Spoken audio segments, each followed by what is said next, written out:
Hola, Juanma. Hola, Dani.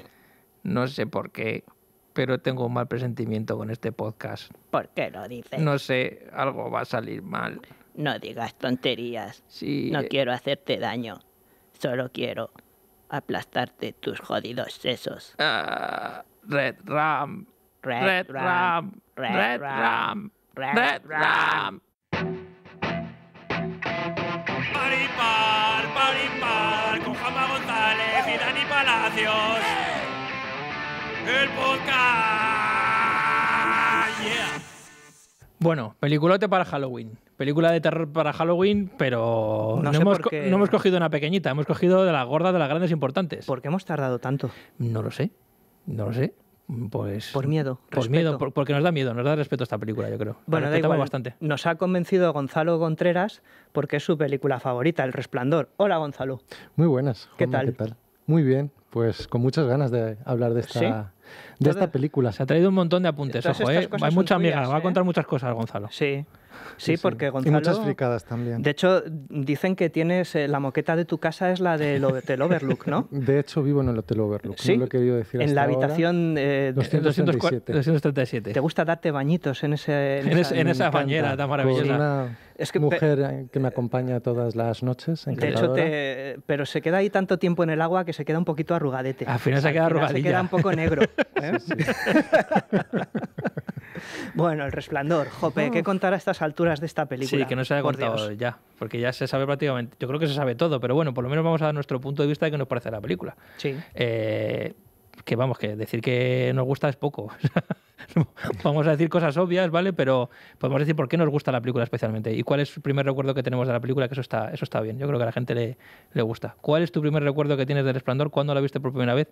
¿Y qué sensación te causó? O sea, cuando la viste, ¿cómo te quedaste? Pues mira, la primera vez que la vi, me acuerdo que era una noche de verano, tendría 11 o 12 años, yo tenía ya un bagaje de cine de terror considerable, pero sí que es cierto que ninguna película me había causado lo que era el miedo, y con El Resplandor conocí lo que era el terror. La vi con mi hermano y me acuerdo que me generó pánico, pero no por pesadillas, que al fin y al cabo, bueno, si tienes pesadillas al menos estás durmiendo. Era que no podía dormir durante días, durante semanas, y ahí fue cuando entendí, durante mucho tiempo la aborrecí, porque era como, joder, me has provocado miedo, ¿no? Pero al poco tiempo me di cuenta y digo, sí, es que es mi película favorita, ¿no? Es la película de mi vida y la que me hizo entender muchas de las cosas que busco cuando voy a ver una película, sobre todo de género, de terror. ¿Y pero qué aspecto te inquietaba más?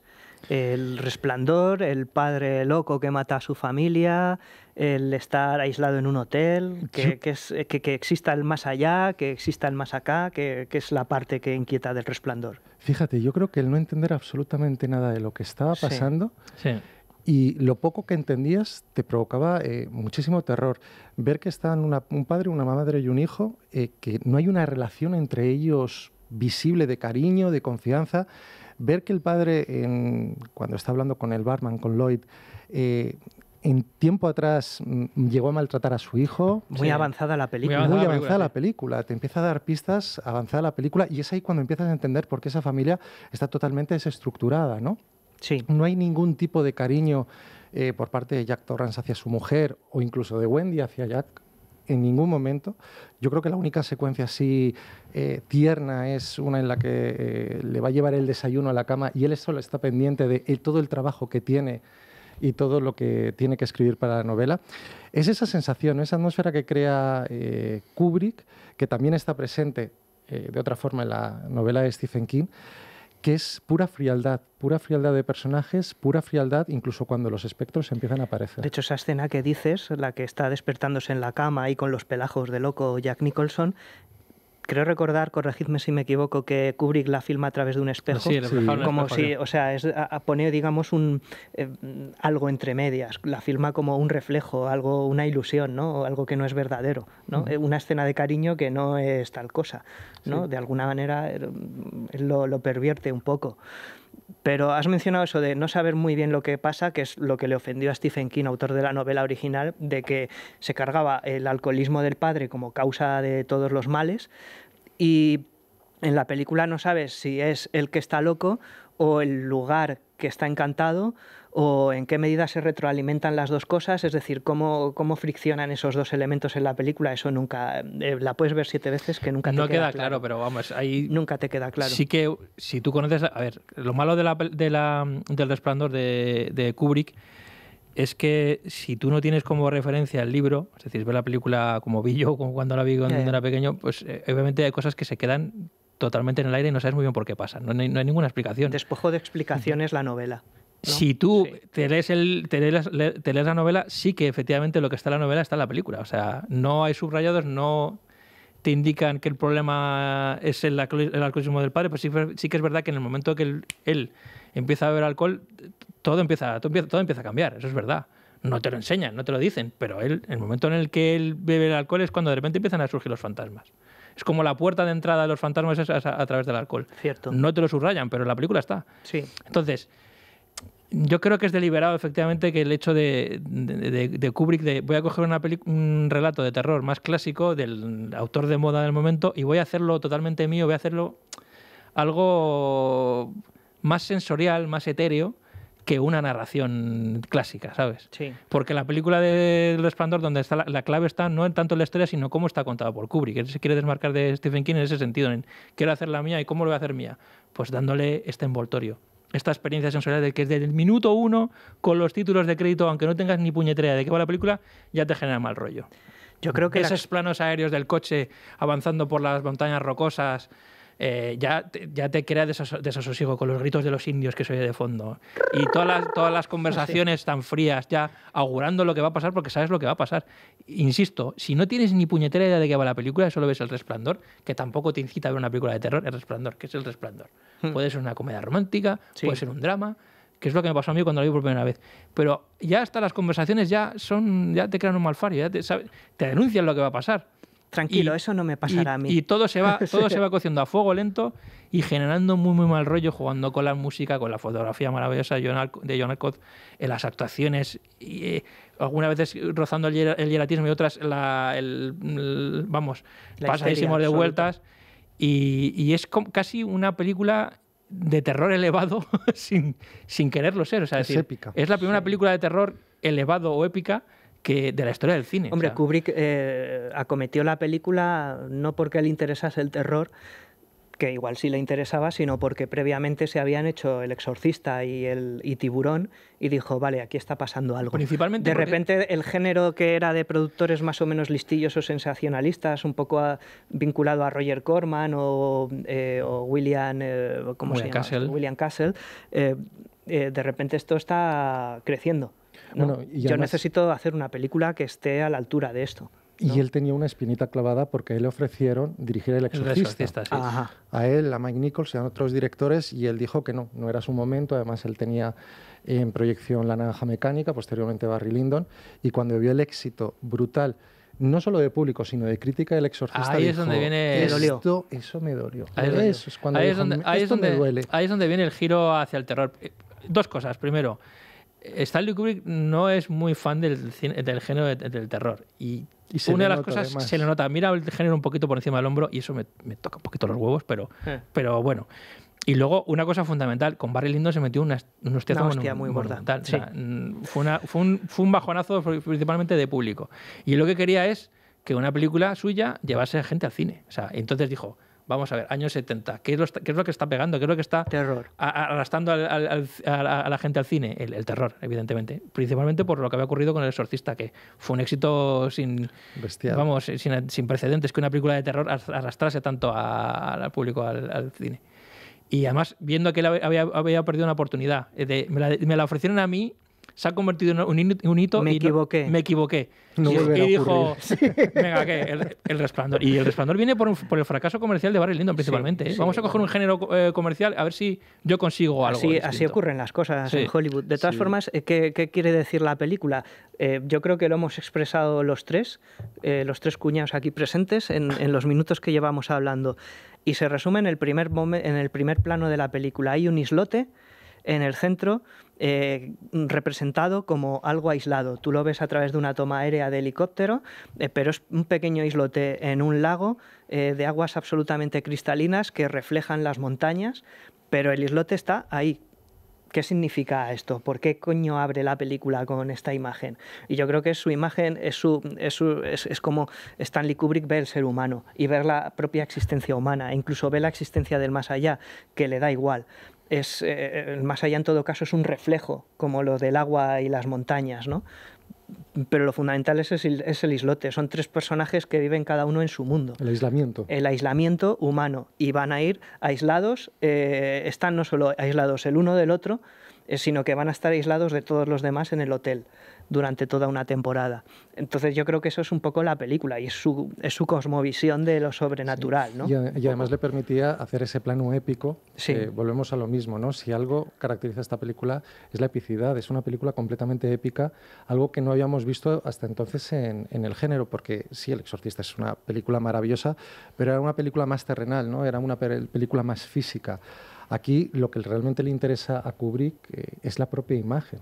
La imagen por encima de las interpretaciones, por encima de cualquier otro aspecto. Creo que habla mucho más que los propios actores y los propios diálogos. Y una aproximación melodramática a esta familia en descomposición sería, en esta película, en esta historia, totalmente legítima. Estaría de acuerdo a la visión de King, que es una novela muy válida, y, por ejemplo, al terror que hace Mike Flanagan, que dirigió la secuela, Doctor Sueño. Pero Kubrick no hace melodrama en absoluto. Precisamente lo que no es esta película es un melodrama.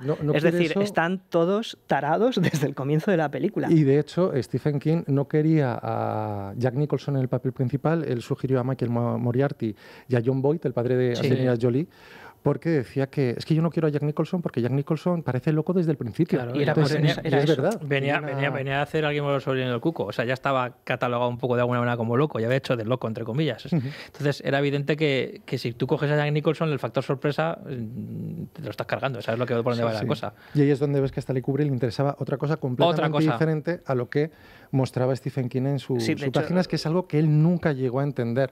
La novela de Stephen King era una novela cálida, era una novela de personajes. Sí. En cambio, la película de Kubrick es una película de imágenes. Lo que hace Kubrick es decir, vale, además que leyó, hay una anécdota muy divertida, porque durante varias semanas se encerró en su despacho y estuvo leyendo novelas de terror, novelas populares, comerciales, y la secretaria oía cada 2 por 3 golpear la novela en la pared porque a las 100 páginas ya le había dejado de gustar. Y un día está tranquilamente la secretaria y no escuchaba nada. Y dice, hostia, ¿qué le pasa? Se ha muerto, se ha quedado muerto aquí Kubrick. Entonces cuando abrió la puerta estaba leyendo El Resplandor y estaba completamente atento a lo que estaba leyendo en esas páginas. A él lo que le interesaba era al final la estructura. Luego cogió y dijo, yo voy a crear mi película. Por eso cuando hablamos de qué tiene que ver El Resplandor película con el libro, es que apenas nada. Sí que podemos encontrar ciertos significados, pero yo creo que es fruto también un poco de la casualidad, porque hay un momento en que Kubrick dice, ya tengo la estructura de la película, yo voy a contar mi historia, que Stephen King tenga la suya. Y eso es algo que King nunca llegó a entender. Nunca lo ha entendido. No lo entendió por entre otras cosas porque era una historia muy personal. Sí, la suya con el alcohol. Estaba hablando de su problema con el alcoholismo, de un suceso que tuvo con su hijo, con Joe Hill, que llegó y se encontró que todo lo que tenía, un manuscrito que tenía en el libro, se lo había tirado por el suelo, que se menciona en la película además. Sí. Y entonces él tuvo un arranque como de furia con el niño y dijo, no sé si llegó a hacerle algo de verdad a Joe Hill, si le llegó a agredir o le en llegó a pegar. No. En teoría no, pero de alguna manera se le pasó por la cabeza cargarse a su propio hijo. En la cabeza, desde luego, sí que le hizo algo. Y luego a la vez, pues como él buscó inspiración en este arranque que tuvo con su propio hijo, bueno, aquí hay una historia de un padre que es capaz de matar a su hijo por sus problemas con el alcohol, a lo mejor no, el alcohol hace que no digamos que no sea capaz de contener la furia, y entonces creo que él se fue con su mujer a un hotel. No sé exactamente dónde era. El Hotel Stanley. El Hotel Stanley, curiosamente, que no sé en qué parte de Estados Unidos estaba. En las montañas del Colorado. En Colorado, igual que aquí también. Sí. Y se fueron a un hotel ya fuera de temporada y estaban ellos solos en el hotel. Y a partir de ahí... Estaban con el hijo también. Y también se fueron yo pensaba que habían ido, que se habían ido ellos solos. El hijo. Además, él tenía los escenarios que había mostrado en sus 2 anteriores novelas, era el estado de Maine, Sí. en Carrie. Ahí sí es verdad, cierto. Y quería sacarlo del estado de Maine. Y además, él contó la anécdota en una entrevista que cogió un mapa, señaló con el dedo y dijo, venga, aquí, vámonos a este sitio. Y era el Hotel Stanley, las montañas rocosas del Colorado. Y entonces se va con su familia, con la suerte de que el hotel iba a cerrar a los 3-4 días, eran vísperas de Halloween del 74, y les sorprendió pues eso, que el hotel estaba completamente solo, ellos cenaban y estaban ya las mesas recogidas. Claro, estaba todo recogido menos su mesa, la que ellos encima cenaban. de las mesas, y una de las noches ya se despide de su mujer y él decide pasear por el hotel, se encuentra con un barman que se llama Lloyd, con el cual entabla una conversación, y cuando se va a la cama tiene una pesadilla terrible. Sueña que su hijo es perseguido por una manguera de incendios. De incendios, sí. Entonces él se levanta todo sudoroso, se va a un escritorio próximo a las ventanas que daban a las montañas, y en 1 hora, 2 horas tenía completamente el esqueleto de la novela. Sí.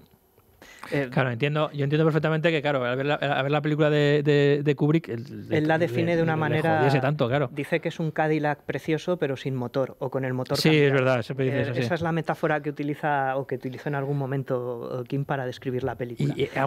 Se parece, pero no es. En cierto sentido tiene algo de razón, porque efectivamente los personajes no están desarrollados. Es decir, más allá de la cáscara, es verdad que... Sí, no se sienten como personajes de Stephen King. Que no son personajes de Stephen King, que hay muchas cosas que luego también eso yo creo que influye para bien para el misterio de la película, para que esos personajes en un momento sean misteriosos, sí, y actúen de esa manera tan incomprensible muchas veces. Sí.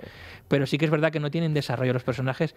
Sí que es verdad que hay momentos en los que sí que te van contando cositas. En el momento en el que Jack Torrance habla con Lloyd y le cuenta lo que ha ocurrido previamente. Sí, ahí está. Se cuenta aparte, pero no terminamos de entender, por ejemplo, el personaje de la mujer, por qué es tan frágil y nunca termina de volantarle cara, cosa que en el libro sí era una mujer de armas tomar con mucha más personalidad. También tiene... Al final lo hace Shelley Duvall, lo digo en su defensa, ¿eh? Sí, Shelley bueno... Duvall al final tiene 2 arrestos, Sí, pero ¿eh?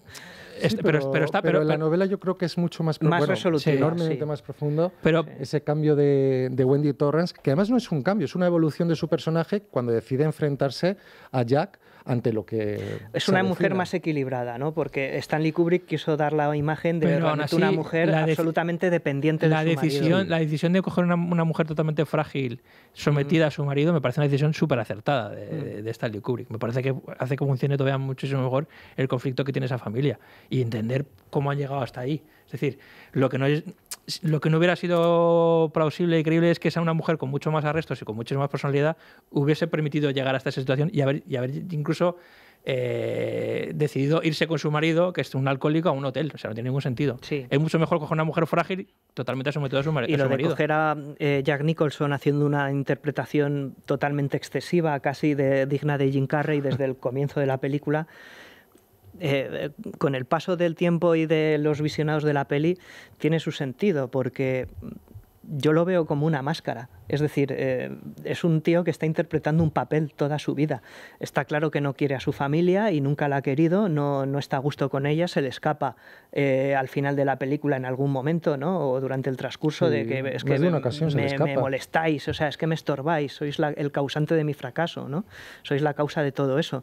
Yo lo veo como un tío que está interpretando el papel de padre y de marido, pero que por debajo es otra cosa, y a veces eso asoma en esos gestos de locura de Jack Nicholson, ¿no? De mi mujer, sí, a ella le gustan estas cosas de terror y todo eso, ¿no? Mi hijo lo vio en un documental de la tele, ¿no? Cuando va en el coche. Con el canibalismo. Lo he visto en la tele. Lo he visto en la tele. Tranquila, lo ha visto en la televisión. Y aparte, añadirle que es que tiene una auténtica frustración con el tema del trabajo. Él es un escritor frustrado. Frustrado. Eso es muy King, ese tema es muy Stephen King. Todos sus personajes son escritores, o la mitad. Lo que pasa es que aquí se acentúa eso, ¿no? Que tiene que coger un trabajo de mala muerte porque realmente no puede pagar. Y es algo que vemos al principio de la película cuando vemos la casa familiar, que es una casa llena de libros. Sí. Ellos están comiendo, Wendy y Danny, un sándwich. Sí. Ahí parece jamón simplemente.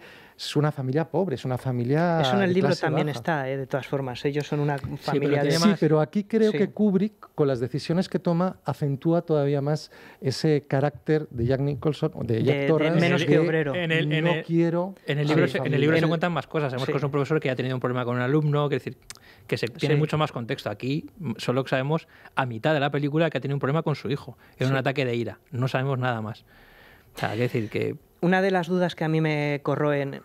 bueno, hace poco volví a ver Cementerio Viviente, basada en una de sus mejores novelas, Cementerio ¿La de Mascotas. los años 80? Sí, vi la original y ahí tienes el papel del ciclista que muere atropellado y que luego se le va presentando a la mujer para darle pistas de que tiene que volver enseguida, porque la situación se está descontrolando en su casa, ¿no? Ujú. Y ella hace un poco el papel de Halloran en El Resplandor. Sí, sí. Coge el avión y se pasa un buen rato de película yendo y al final no sirve de absolutamente nada. Y al final el fantasma dice, se lo advertí. ¿Vosotros creéis que Tony es ese papel? Tony, con el que habla Dani. Yo creo que Tony es al final una representación del poder que tiene, poder. que tiene Dani. Es una Él no- extensión de Claro. Dani, no tiene una entidad propia. A mí, aparte a mí de me él, ¿no? parece que Claro. tiene mucha psicología, por Sí. lo menos como lo muestra Kubrick, que al fin y al cabo es también como lo muestra Stephen King en su novela. Vale. Yo creo que Dani es incapaz de entender qué es lo que le ocurre, porque a ningún adulto o a nadie de su entorno le pasa que puede predecir el futuro y puede ver cosas Del de la pasado. del pasado incluso. Y lo que hace es algo muy infantil, voy a darle una identidad. Y la identidad Sí. es un amigo. Un amigo que me Un dice amigo. lo que va a pasar. Que por cierto, O lo que hay pasa. una miniserie terrible que a lo mejor luego hablamos de ella. la de Nick Garris. Mick Garris, que es con Rebecca de Mornay en el papel de Wendy Torrance, que tiene algo que a mí sí que me gustó. Simplemente un detalle que cuando termina la película se supone que vemos a Wendy y a Dani años después. Y en la miniserie, Tony tiene una representación con un actor. Sí. Pues vemos que años después, en la graduación de Dani, es Dani de mayor. Tony es Dani de mayor. Ah, es una proyección Como suya una del futuro. proyección del futuro. Sí. Sí. Y ese detalle Bueno, me ese gustó. detalle está bien. Se podría entender de esa manera, pero yo creo que la película de Kubrick lo que quiere decir es soy un niño, no sabe realmente ¿Qué es lo cómo que le pasa? expresar esto. Bueno, me creo un amigo que me proteja de estos poderes que me permiten ver cosas terroríficas. Esta voz que me habla, pues es un amigo imaginario. Es un amigo imaginario. Sí, porque bueno, la tesis que tiene la película, y ahí yo creo que no es una fantasía, porque esta película ha dado lugar a incluso a un documental en donde hay interpretaciones más o menos absurdas o más o menos interesantes o legítimas, pero la cuestión es que Jack tiene el resplandor, es decir, el niño lo ha heredado de él. Lo que pasa es que Jack no es consciente de que tiene eso, ni siquiera lo sabe gestionar y le enloquece. Es lo que le vuelve loco, digamos, ¿no? El resplandor. Él Sí. tiene también esa capacidad de ver lo que va a pasar o de sentir cosas, pero no las sabe interpretar. Sí, podría ser porque, de hecho se encuentra todos los Pues espectros es un ser del- humano roto, del atascado. hotel. Ujú. Pues Sí, podría claro. ser. Sí, podría ser. La película podría ser. Es que hay tantas teorías relacionadas con la película. Por ejemplo, hay otra en donde se habla de que es una película más sobre la locura que sobrenatural. De Sí. hecho, en muchas de las ocasiones, cuando Jack está hablando con los espíritus, hay un espejo delante de él. Sí. Con Lloyd está hablando de cara a los Sí, espejos lo que está están viéndose es a cubriendo él las mismo. bebidas alcohólicas. Sí. Y cuando está hablando con Grady, que por cierto la película es divertido porque el nombre cambia. Se llama al principio Charles Grady y luego se llama Delbert Grady. Él está hablando en el cuarto de baño y está hablando Está de un delante del espejo, sí.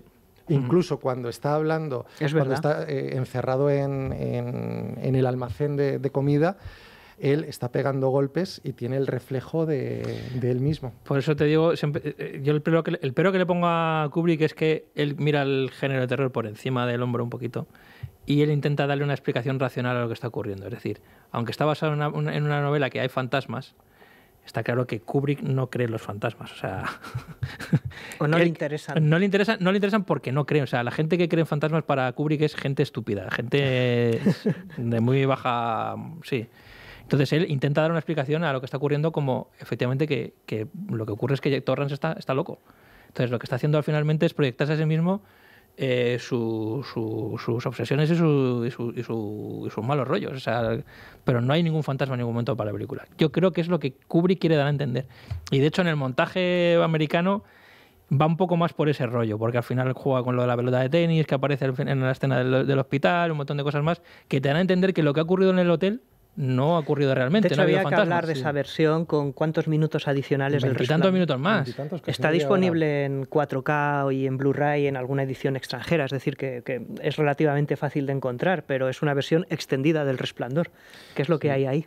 A mí, fíjate, la teoría de que no hay fantasmas en el hotel se me cae en el momento en que Wendy empieza uno de ellos. a ver a Claro, todos y ve la ola de sangre. Ve la ola de sangre, ve al que le dice una bonita fiesta, ve a demasiados espíritus. Yo creo que ahí es un momento en el que el hotel realmente sí tiene espíritus y todos despiertan.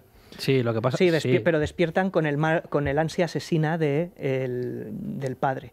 Del padre y también yo creo que de las proyecciones del propio Danny, porque al final Danny tiene un poder que hace despertar a ese hotel, que es algo que además yo creo que se potencia en Doctor Sueño. La verdad, Doctor Sueño está todo mucho más, bueno, la película por supuesto está mucho más mejor explicado y además enlaza perfectamente con el... Cierra las dos cosas. Lo que hace, de alguna manera lo que hace Flanagan con muy buena intención es que Stanley Kubrick y Stephen King hagan las paces con esa película. Es que se reconcilia. Se reconcilia tanto el libro, la novela como la película. Porque Doctor Sueño no acaba como la novela Doctor Sueño, acaba como el Resplandor. Sí, claro, King. Porque es decir, le da el Resplandor de Stephen King que Kubrick cambió.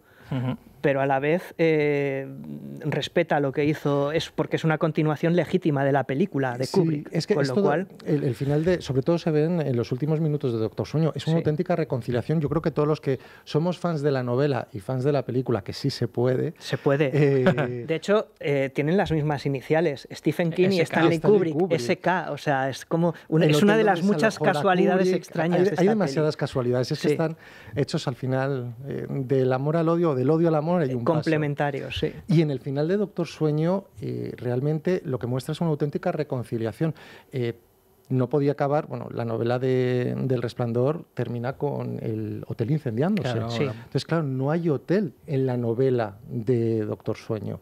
Y aquí sí que lo hay. Y creo que esa reconciliación también proviene de que sea el propio Danny Torrance quien destruye el hotel, que es lo que vemos en la novela original de Stephen King, por parte de Jack Torrance. De hecho, es que incluso mejora la novela en el sentido de que le da un cierre al personaje de Danny. Totalmente. Es más, tenía mis dudas, no lo he revisado, pero yo, es que Doctor Sueño la leí hace muchísimo tiempo, pero creo recordar que Danny sobrevivía. Sí, Danny sobrevivía. Y que pasaban años después, que estaba en una graduación o estaba también en un cumpleaños de la niña que tenía también poderes, los poderes del Resplandor. Danny sobrevive. Y es completamente diferente. Yo me quedo con el que vemos en la película de Mike Flanagan. Quizá por eso, ¿no? Porque es que supone una auténtica reconciliación con el universo de Stephen King y con el universo de Kubrick. Y te permite ver que ambos universos pueden convivir perfectamente. Sí, es una continuación hecha desde el absoluto conocimiento de la película y de la novela. Sí. Es brutal, es un raro caso. Fue una pena que esa película fuera un fracaso comercial. Bueno, Vedla, por favor. A lo mejor dentro de unos años le pasa lo mismo que al Resplandor. Que empieza a subir como la espuma, el Resplandor de Kubrick no triunfó, No, esa intención que tenía Kubrick de arrastrar al público al cine no lo consiguió con la película. O sea, que a lo mejor Doctor Sueño dentro de unos años acaba siendo una película de culto. Hay que entenderla como realmente lo planteaba Flanagan. Y además es que Doctor Sueño tiene algo que muy pocas secuelas, a mí me parece que tiene mucho mérito, pero entiendo que haya gente que le saque bastante. Es que pertenece a un género diferente al Resplandor de Kubrick. Es un género fantástico, no es un género de terror sobrenatural como es el Resplandor, que eso lo hemos visto en muy pocas secuelas. Te diría Alien, con Aliens, eso, que ahí pues...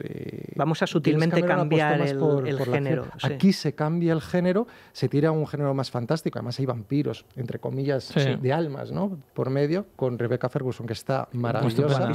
Con un sombrero ahí. Y eso yo creo que la gente fue bastante reacia, porque de hecho cuando empezaron las primeras críticas de lo que era el público, decían que lo mejor eran los minutos finales del Resplandor, y para mí, de Doctor Sueño, y para mí lo mejor de esa película de Doctor Sueño era todo ese universo que había creado al margen del Resplandor. De todas formas, pues eso, que al final el Resplandor como propiedad intelectual, como IP, pues tampoco es un taquillazo.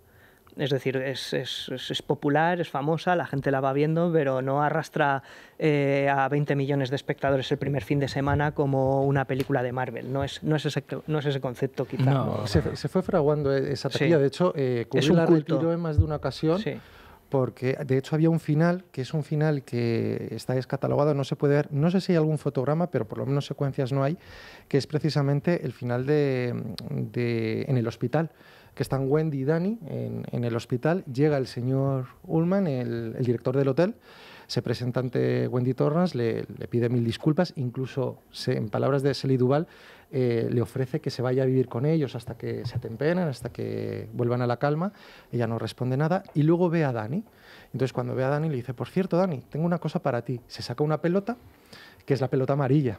Sí. Y entonces Danny, al ver la lanza, da 2 botes que decía Shelley Duvall que estuvieron días rodando los 2 botecitos de la pelota, y cuando Danny la coge, mira la pelota, mira al director del hotel y se da cuenta como si el director del hotel hubiera sido plenamente consciente de todo lo que había pasado durante la estancia. Decía también Shelley Duvall que tenía un toque hitchcockiano, ¿no? De Sí. Alfred Hitchcock, Es como cosa si que me creo porque el le director es encantaba el a hotel. Kubrick. El hotel es capaz de personarse o de tomar forma El de hotel es persona. capaz de proyectar Sí. toda su fuerza. Sí. Yo me alegro que retiraran este final, porque sí que es verdad que puede ser muy Alfred Hitchcock, me pega muchísimo, pero creo que esa fotografía final, que ya es el mayor desconcierto, ahora ya le hemos dado un poquito Vale, de sentido. No, y además es que Vamos a otro tema, ¿no? A este tema. eso es importante. A ver, No, y eso- además es que entronca muy bien en la visión de los personajes de Kubrick, que al final madre e hijo se van en el vehículo que deja Halloran y nunca más sabes de ellos. Es decir, no les vas a ver en el hospital, ni recuperándose, salvo, es lo ni que te un interesa. hálito ni un poquito de melodrama, ni un poquito de humanidad. Es que tú fíjate, cada vez que habla la pobre Shelley Duvall en la película, es que le come los huevos a Kubrick lo que dice el personaje, con perdón. Es que no le presta ni una atención, ni la más mínima atención a lo que dice Shelley Duvall. Su visión es fría, es clínica, es distante. Yo creo que la utilizó para... No le importa el personaje, no le importa sus sentimientos, pero están ahí. Es decir, te los está mostrando, te lo está enseñando, si sabes interpretarlo. Lo que pasa es que no se conmisera de ella como director. Y eso como espectador te provoca mucho más Malestar. terror, mucho más malestar, mucha incomodidad de decir, pero alguien puede escuchar a esta mujer, porque es que la van a acabar matando. Yo creo que lo que hace Kubrick es jugar un poco con la psique del espectador, de decir, para ponerlo todo todavía más negro, es decir, vamos a coger a la madre y vamos a convertirla en un pelele. Es decir, vamos a anular la personalidad y vamos a anular la personalidad ya no solo del personaje, sino a la actriz que está detrás del personaje. Exactamente. Y cogió a Shelley Así la Duvall dirigió. y se la cargó en ese rodaje. O sea, hasta literalmente le hizo que quedase casi calva, se le caía el pelo Se le caían mechones de se le caían pelo. mechones de pelo porque no podía con el estrés que le sometía al propio Kubrick. Todo esto en pos de crear un personaje totalmente débil, endeble. Es decir, para conseguir lo que luego vemos en pantalla. Sí, pues ¿Para unas qué? reacciones de terror como no se han visto nunca Claro, en una ¿para qué? pantalla. Para hacer los personajes todavía más vulnerables, para hacer que el entorno y el personaje de Jack Torrance sean realmente amenazantes y realmente sufras por ellos. Si tú te pones una madre que es una tía chapa adelante, que es capaz de plantar cara con decisión a Jack Torrance y a lo que ocurre en el hotel, Sería una Scream Queen. a lo mejor habría sido un Scream Exactamente. Queen y ves posibilidades de que todo vaya a salir bien. Pero en el momento en que la madre, que sabes que va a proteger a su hijo como lo que es, lo que más quieres en el mundo, ves que le falta esa fuerza y que es endeble, haces que todo sea mucho más dramático. Y creo que eso es el gran acierto para mí con respecto a la novela. Hacer al personaje de Shelley Duvall, de Wendy, una persona totalmente hiper mega frágil. De hecho, Porque las partes de ella que sale ella, esa fragilidad son súper dramáticas, lo pasas realmente mal con todos los desprecios que hace el personaje de ella constantemente como Laura. Por cómo ella intenta agradarle a su marido sin que nunca consigue nada. Intenta llenar su vacío simplemente hablando por radio con los policías. Y está intentando hacer las cosas bien, pero no puede. No, pero porque Kubrick no le va a dejar porque que las Kubrick no haga la deja, bien. no la deja. Y él finge que no le importa. Y eso es una de las partes de la película que a mí Entiendo me acojonaba cuando vi de Sí. niño. Es decir, hay un montón de cosas que no entiendes cuando ves la película y que es lo que convierte a la película en una película de terror de verdad. Por supuesto, las atmósferas, los sonidos, los planos y tal, pero es la figura de la madre. O sea, para mí es inconcebible que ese hijo esté totalmente desamparado por parte casi de su madre. Hasta el final de la película... No, yo no creo que esté desamparado. Al final de la película sí, pero hay un momento de la película que ves que la madre no se está enterando de nada. Esa es la cuestión. Es que yo creo que que no se entera. Has dado la clave, porque sí que la madre quiere, pero no puede. Pero no sabe. Pero no puede porque no sabe absolutamente nada. Es una total ignorante de la parte sobrenatural que tiene la película. Y es más, cada vez que abre la boca es para cagarla, es para decir una tontería. Hay una secuencia que era una de las que más miedo me provocaba de niño, que es cuando Jack Torrance ha ido a la habitación a la 237, vuelve a la habitación familiar, le dice que no ha visto nada, empieza a calmarle Wendy, y Wendy empieza a decir que pues habrá que pensar en irse del hotel. Y el arranque que tiene. Por otro lado tenemos el montaje del paralelo del niño en la cama, teniendo pesadillas como si ya el ascensor que ha emanado la sangre ya, bueno, la habitación está completamente con sangre, sí. Ya está viendo la palabra Red Room, que yo creo que es el primer momento en el que aparece, como diciendo, ya está, ya la hemos cagado. Sí. Es que este es el momento en el que ella se ha vuelto loco. Ya está en marcha, sí. Ella no sabe leer situaciones, o sea, es un momento en que ella no debería saber pero que a su marido en este momento no debería decirle nada. Pero es que ella es una mujer que está enamorada de su marido, porque las cosas a veces ocurren así, aunque el marido no la quiere, ella sí que quiere encajar ahí y ve que no encaja en esta familia y tampoco sabe por qué realmente. Entonces, realmente te causa mucho dolor por ella. La cuestión es que Kubrick aún así te dibuja ese panorama, pero le presta la atención justita. Pero no, porque no lo convierte en el centro de su película. ¿Te das cuenta? De hecho, hay una historia de malos tratos y no cede a la tentación de dar ninguna visión sobre una familia que está sometida a un padre relativamente maltratador o tendente a perder el control. Pero ¿tú te das cuenta que Kubrick... No es el tema de su película. No le interesa. Está ahí, pero no es el tema. Pero incluso se pone de parte... Yo creo que Kubrick se pone de parte un poco del creador. O sea, se pone un poco parte de... Es que a veces se pone de parte del Jack. Se pone de parte de Jack y dice, es que la tía es muy torpe y es muy pesada. Es que qué pesada, de alguna manera justifica la reacción haciendo esos momentos como algo cómico. Cuando tiene la primera reacción, cuando va ella y tiene ese momento maravilloso en que arranca la hoja a la vez que la música para, que es un momento de montaje sensacional, y él de repente empieza a decirle que cada vez que vienes aquí me molestas y tal, y cada vez que me voy a llegar las teclas no aparezcas y tal, lo convierte en un momento cómico, en un momento que realmente es terrible. Y es decirle, le está diciendo a su mujer, no vengas aquí porque me molestas, y me estás tocando los cojones, cada vez que apareces por aquí no puedo, rompo el hilo.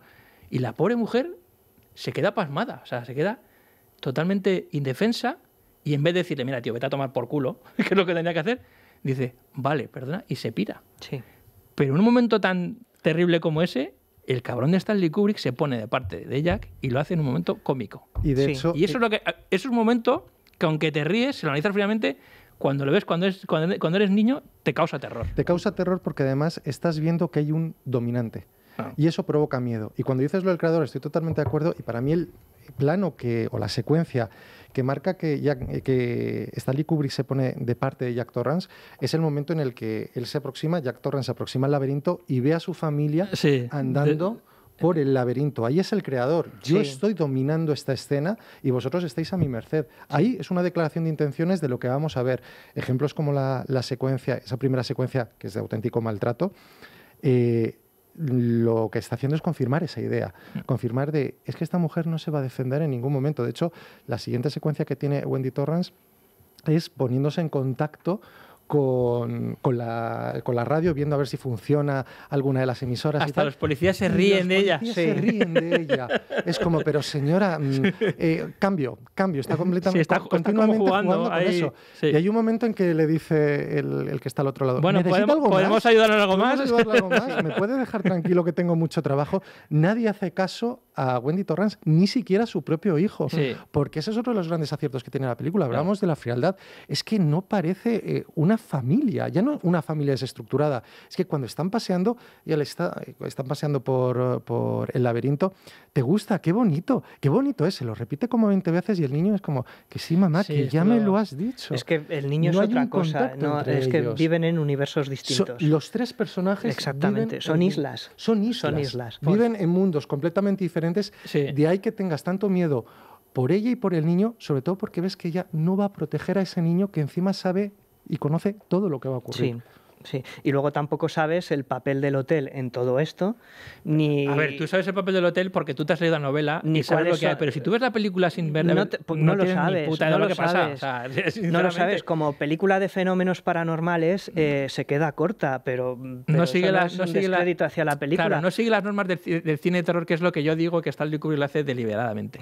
Y intenta que la película sea tan críptica deliberadamente. O sea, y de hecho, el montaje europeo le gusta más porque es todavía más críptica que el montaje americano.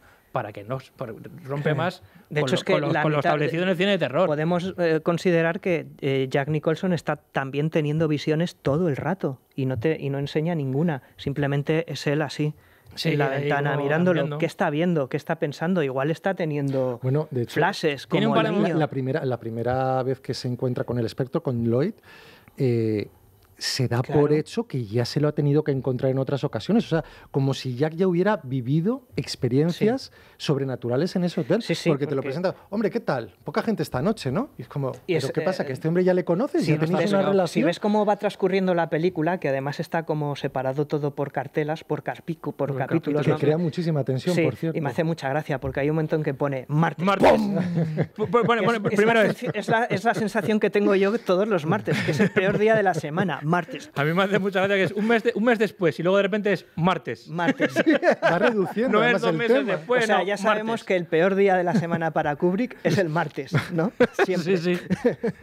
Hay un detalle. Pero es como que la película va como pasando por encima, punteando distintos acontecimientos. No sabes ni cuántas semanas han No transcurrido ahí no hasta sabe- que la situación se despendola. Es que se olvida del tiempo y el espacio. Se- no, lo no, deshace, se lo suspende deshace. de buena no manera el solamente tiempo. con el tiempo, el espacio, hay secuencias que decían que eran errores de script y tal, que para nada, ni muchísimo menos, era completamente intencionado por Kubrick. Hay planos en donde, por ejemplo, cuando están entrando en la despensa con Halloran, ellos entran en la despensa y cuando salen, el fondo es completamente diferente. Es como si el Hotel Overlook tuviera vida Sí, eso- y se va moviendo. Sí. Es en el documental Que se dice. crea fallos de raccord Se premeditados. habla como que hay Premeditados. fallos de raccord, que de repente hay cosas que cambian de lugar o determinados estantes que son imposibles. Es decir, cuando llegan a la habitación del director del hotel, esa habitación tiene una ventana detrás que es imposible que haya una ventana por la geografía del hotel, por la arquitectura del hotel. Los ascensores están en un sitio donde supuestamente no podrían estar. Es decir, tú como espectador eso no lo sabes, pero te creas sensaciones en tu Sí. cabeza de alguna manera, ves que dices, hay aquí Lo piezas que que ocurre no es me que encajan. pasa algo hay que no me directores, encajan bien. hay directores más descuidados que eso pasa todo el rato. Lo que pasa es que en el caso de Kubrick Él lo hace eso deliberadamente. es deliberado. Es deliberado. Él trabaja de una manera tan meticulosa que eso lo introduce de manera deliberada. Es decir, son pequeños errores buscados. Sí, sí. Y son dos Bueno, maneras de hacer el terror, porque Sí. tienes, por ejemplo, a James Wan, que lo primero que hace en sus películas es mostrarte la estructura de la casa para Sí. que sepas cómo se van a mover los personajes, y luego tienes el caso, bueno, Friedkin también lo hace en El Exorcista, y luego tienes el caso de Stanley Kubrick, de decir, yo no te voy a dar el mapa No, no. de cómo Esto se va a es que desarrollar. hace algo Esto peor. Voy a Laberinto. hacer Hace algo peor. Él Es te un enseña, laberinto. te enseña un plano aéreo del hotel. Cuando llegamos al principio de la película, cuando llega Jack Torrance a la primera entrevista, nos enseña un plano del hotel. Y luego, a medida que avanzando la película, vemos que el hotel es distinto por fuera. Los exteriores del hotel son distintos también, han cambiado.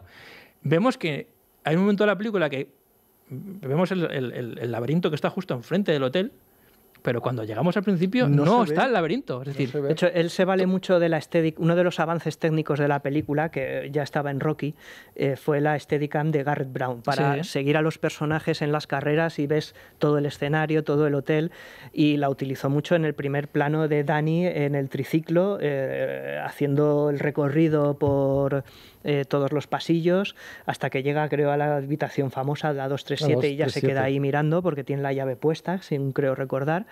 Y de hecho se produce este efecto de sonido extraño de las ruedas del cochecito cada vez que pasan por una moqueta cambian Bueno, el sonido de la madera. eso es- y eso ni el propio Kubrick lo esperaba y cuando vio lo dejó lo utiliza, porque le gustaba mucho. es que sensorialmente la película, Sí. o sea, yo he visto, ¿habéis visto la película con auriculares? No. Es una puta, Brutal, ¿no? Es una puta locura. Sí. Por eso que esta película tiene algo que va más allá simplemente de las normas del terror, de narrativa y demás, sino algo más arcano, o sea, que apela a las Más sensaciones, primitivo. más primitivo. Hasta tal punto que tuve una anécdota con mi perra, con una de mis perras, viendo la película, que de repente ella reaccionaba al Resplandor. por los sonidos, por y tal. De repente, tengo un vídeo, le hice un vídeo porque me quedé loco, porque estaba totalmente entregada a la película y yo entendía que era principalmente por el sonido. Porque hay algún sonido que le llama la atención, que lo capta más que tú incluso, ¿no? Y yo le miraba, pero Lana, ¿qué pasa? Me miraba la tele como diciendo, pero estás viendo lo que está pasando ahí. Estaba acojonada. Es que estaba y ladraba un poquito, se echaba para atrás como diciendo, algo pasa ahí que no me gusta nada. Eso es algo que no sé si es deliberado, pero Kubrick consigue.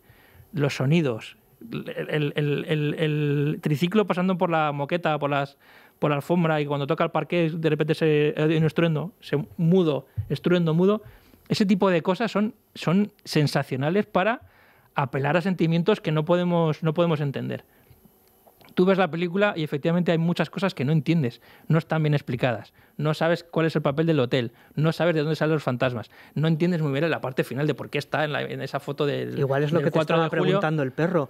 Jolín, a lo mejor él lo vio, ¿por qué está en el cuadro? Pero la película trasciende a todo eso, o sea, es una experiencia sensorial en la que te causa terror con cosas que no se pueden medir. Literalmente creo que no se pueden medir. No se puede plasmar en un papel, con un papel y un boli. Me da miedo No, es algo más. Porque es muy irracional. Porque yo creo que Kubrick querría dar una intención racional al tema de los espíritus, pero le sale una película completamente irracional, muy sutil y de mucha sugestión. Cuanto más sugestión sugieres, más miedo te da. Y es algo que consiguen las mejores películas, sobre todo con poca compasión, de este género. Porque es una familia. Es una familia, pero yo creo que sobre todo, sí que es cierto. Es una mirada clínica a todo. Pero desde la distancia. Desde la distancia. Volvemos al tema de Stephen y es que es un King. núcleo familiar, es un niño, es una madre, es un padre. No son adolescentes salidos, vamos a reírnos un poco de todo este tema. Es que son dos tipos de... Sí, es otro terror. Es otro terror. Y además, volvemos a lo que era la idea de Stephen King. Es que Stephen King al final crea un terror, vamos a llamarlo cálido, un terror de personajes. Sí. Hay relaciones personales. Hay relaciones personales, las relaciones personales de la novela de Stephen King están muy bien trabajadas. Están muy bien trabajadas. Cariño, habla mucho del cariño, del amor. Aquí hay todo menos cariño y amor. Hay una frialdad. O sea, lo cuenta todo lo que está ocurriendo. Tú ves que van de cabeza al desastre del minuto 1 y lo que acojona de la película es la frialdad con la que Kubrick te cuenta las cosas, como diciendo, es que nadie está preocupado por lo que va a pasar. O sea, te preocupas más tú que los propios personajes muchas veces. Y es por la distancia con la que cuenta todo. O sea... Joder, es que ver a un niño corriendo con el padre y el padre con un hacha detrás, o sea, de la manera tan fría como es casi, no documental, pero joder, con esa distancia que marca Kubrick siempre, es como, hostia, detrás de esa cámara hay un tío que tiene algún tipo de sentimientos. Es que muchas veces lo dudas. A mí esa frialdad es la que me deja pasmado en la película. Es que no tiene compasión ni con el propio malo de la película, que es Jack, que al final acaba muerto, congelado y encima no solo eso, sino atrapado en un cuadro. Es con el único, y yo lo considero casi... Es como si le traicionara, ¿no? Porque has asumido completamente su papel, le entiendes incluso los momentos que comparte con Wendy Torrance y al final es con el único que ahora te joroba. Te quedas en el laberinto. Es con el único que se pone un poco de aparte. Se pone un poquito de aparte de Jack Torrance en esos momentos, pero encima, porque es un creador. Exactamente, porque es un creador. Pero lo demás... Pero le castiga por no haber creado adecuadamente. De hecho, le castiga, le mete en un cuadro. Al final acaba atrapado en un cuadro el personaje. Es decir, como queda atrapado en su propia obra, ¿no? Inconclusa. No has sido capaz de llevarla a cabo. Eres un mal escritor. Bueno, eso es una muy buena interpretación. Te atrapo esa es ahí. muy buena interpretación de lo que ocurre, porque realmente no queda claro qué es lo que ocurre con esa foto. Sí, yo creo que es... siempre se ha hablado de que hay una película que inspiró muchísimo, sobre todo en el tema del final del Resplandor, que es Pesadilla Diabólica. Ah, sí. No sé si la habéis visto, con Karen Black. Uh-huh. Y no me acuerdo cómo se llamaba el protagonista. Y es una película que también acaba con el tema de que es una casa que tiene vida propia y acaban en fotografías. Yo creo que si podemos darle una explicación más o menos racional a esa fotografía, es al final lo que le dice Delbert Grady en el cuarto de baño. Usted siempre ha sido el vigilante. Sí. Yo le recuerdo como vigilante. Y esa fotografía lo constata. Es como otra dimensión. Como que en el momento en que el Overlook te devora, acabas en el Hotel Overlook desde el principio de sus tiempos. Siempre lo he interpretado de esa manera. Es una visión muy David Lynch, muy Kubrick también, por qué no decirlo. Pero yo creo que es la explicación más racional y aparte muy irracional, que es lo que persigue Kubrick durante toda la película. Él, no entiendas esto porque esto te va a provocar mucho más terror. Es, por ejemplo, los espectros que se encuentra Wendy Torrance cuando ya estalla todo el drama. ella sube unas escaleras y se encuentra a un tío disfrazado como de oso que le está haciendo una felación a un tío de ahí con etiqueta, traje, Que sí, técnicamente la película ahí traje. está un poco violando sus propias normas, porque Wendy es la única, hemos concordado un poco en que Wendy no es la única que tiene el resplandor, lo único que en ese momento la casa está No, a yo tope creo de que- energía. yo creo que la O casa sea, se está pasando el río de mocos Yo de creo los que esa es la parte- cazafantasmas, se está manifiesta en pasando ese por momento. abajo. Esa es la parte en donde ves que esta es una película realmente de fantasmas. Si has tenido algún Sí. tipo de duda, no, Wendy Torrance es quien te va a constatar que Sí. hay fantasmas y que esos fantasmas son los que han estado viendo tanto Jack como Dani, aunque Todo no el hayan rato. sido vistos en la gran pantalla durante todo el metraje. Es lo que han estado viviendo ellos durante toda la película. Lo que pasa es que tú ahora lo ves porque está a tope de energía el hotel. Exacto. Está pasando y la puntualiza masacre. además la ignorancia de Wendy Torrance durante toda la película, que no Además, está entendiendo absolutamente nada de lo Coincide que con la ocurre. muerte de Halloran, quizá, en las visiones de Wendy. O sea, tiene la muerte, su primer sacrificio, y ella empieza a verlo. Ella Cronológicamente es- es antes Pero, o pero- después. pero yo creo No sabría yo creo decirte. que el hecho de que Jack y Wendy vean los fantasmas no es porque ellos tengan el resplandor, yo creo, ¿eh? No, yo Yo no creo lo que es creo. porque la casa, porque el hotel se manifiesta. O sea, Exactamente, El único ha que, despertado. el único que ves que tiene capacidad de ver lo que pasa es Dani, o sea, y se anticipa lo que va a pasar. Y de alguna manera ya tiene visiones donde le anuncian lo que van a pasar. Y Jack, él ve los fantasmas, pero porque se le manifiestan a él. No porque él tenga la Claro. capacidad de verlo, sino porque ellos quieren manifestarse. Es más, de alguna manera le utilizan al final al personaje de Jack Y Torrance. lo utilizan, por eso le abre la puerta. Del Porque minuto dice, minuto uno. ¿va a acabar haciendo lo que queremos que haga? Sí. Sí, pues entonces Sí. abrimos la puerta de la Dicen, despensa. en algún momento se dice, se expresa como órdenes de la casa. Órdenes de la casa. sí. Literalmente, Órdenes de la casa. lo ordena. Pero O no sea, te lo explican. La casa Órdenes es de la casa Kubrick, o es el autor, o es el, y tú eres un personaje de la obra que está intentando En el libro representar. es el hotel que tiene Sí. entidad propia, tiene personalidad propia el hotel. Sí. Aquí es órdenes de la casa, es como, bueno, no termina de explicarse fíjate, nada. creo que eso manifiesta también que ese hotel, el Hotel Overlook, sí tiene una entidad propia. Yo sí Hombre, que y te dicen lo lo creo, del no sé si cementerio otra indio al dimensión. principio de la peli, pues hombre, tiene que que esa- significar también algo. ¿no? ¿Cómo, cierto, perdona, qué? Lo de que se construyó sobre un cementerio Que indio. hay una Sí. teoría, Sí. que una de estas teorías Sí, locas esta que teoría, surgieron, sí. que era como que el Hotel Overlook representaba a América, la sangre que emanaba de los ascensores era la sangre de los indios y Halloran era como la persona, el heredero que iba a vengar la muerte de los indios, con poca fortuna, por Sí, otro lado. sí, bueno, un poquito cogida con lo... Pero bueno, en todo Sí, caso, que hay bueno. un cementerio indio, Ah. que ahí hay almas hambrientas de venganza, ¿no? Eso es, Sí, pero lo que no punto. se manifiesta- Sí, pero ya los está. espectros que vemos No son los indios, no son son- indios, son personas que supuestamente se han Sí. alojado en Es ese un lugar hotel, ¿no? encantado, como el cementerio viviente, ¿no? Sí, Digamos. por lo que sea. Sí, sí. Exactamente.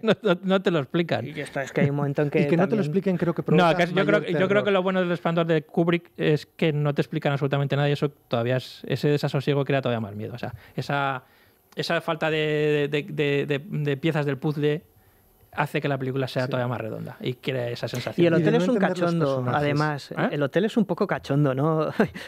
qué bonita fiesta, ¿no? Dice Una en un bonita momento el fiesta. hotel. Es lo que le dice a la mujer, ¿no? Aterrorizada. Bonita fiesta, ¿no? Y es muy curioso cómo los fantasmas en un principio, Con la cuando, copita, sí. cuando aparecen, solo ve a Lloyd al principio, que es John Turtle, por cierto, es el El Dr. Elton de Blade Runner. de Blade Runner, sí. Otra conexión que tiene con Blade Runner esta película, aparte de los planos aéreos que se utilizaron al final de Blade Runner, que son los que descartados por Kubrick, es que en un principio los fantasmas que están ahí alrededor, una vez que ya ven a Lloyd, tiene la crisis con su mujer y vuelve otra vez al bar y ya está, vemos que es como una especie de baile de 4 de julio, seguramente, que es lo que vemos luego al final de la fotografía, los fantasmas en un principio no reparan en Jack, no le miran, hasta que de repente se cruza, se pega el topetazo con Brady, se llamaba, ¿no? Grady. Con Delbert Grady. con el camarero, el hombre que El al final antiguo vigilante, acabó sí. matando a las gemelas, que no las hemos mencionado, las gemelas maravillosas, sus apariciones. Están aquí. Y en ese momento es cuando los fantasmas, si os das cuenta, se dan la vuelta y le miran. ¿No se habéis dado cuenta en ese momento? Sí. Sí. Me hace mucha gracia. Es como, Todos se quedan parados, sí. como en ese momento ya es como empieza el plan. Es como, venga, a ver si... Es el A ver si elegido. cae. tiene que ser él el que haga lo que queremos que haga. Sí. Y ese momento es muy curioso. O sea, hay momentos sutiles que están muy bien metidos por Kubrick, como lo de los fantasmas que no reparan, que luego miran, o como, por ejemplo, cuando Jack Torrance le dice a su hijo que no va a pasar nada, que va a estar bien, cuando va el niño en un momento dado, papá, va a estar bien, no va a pasar nada. Sí, no que sé el qué. pobre hombre ya Y le está dice, tranquilo, vamos a estar bien forever and ever and ever. Dice exactamente lo mismo que han dicho las gemelas un minuto antes que las he visto. En esos momentos ya te están dando a entender que el padre que Jack Torrance está, de alguna manera, está siendo poseído por el hotel. Pero sin contártelo, coño. Si Kubrick no te hace subrayar, no te lo hace evidente. Te lo hace con pequeños detallitos, muy... La arquitectura imposible, una frase que repite un personaje que ha repetido un fantasma que hemos visto antes, los fantasmas que se giran, ese tipo de cositas que a mí me hace que la película sea más inquietante todavía. Sí, por ejemplo, en la fotografía, cuando ya termina la película y se cierra la película con los títulos de crédito, se oyen unas risas y se oyen unos aplausos. Son como los fantasmas del hotel. Celebrándolo. Celebrando ese 4 de julio. Sí, de todas formas, eso es una película...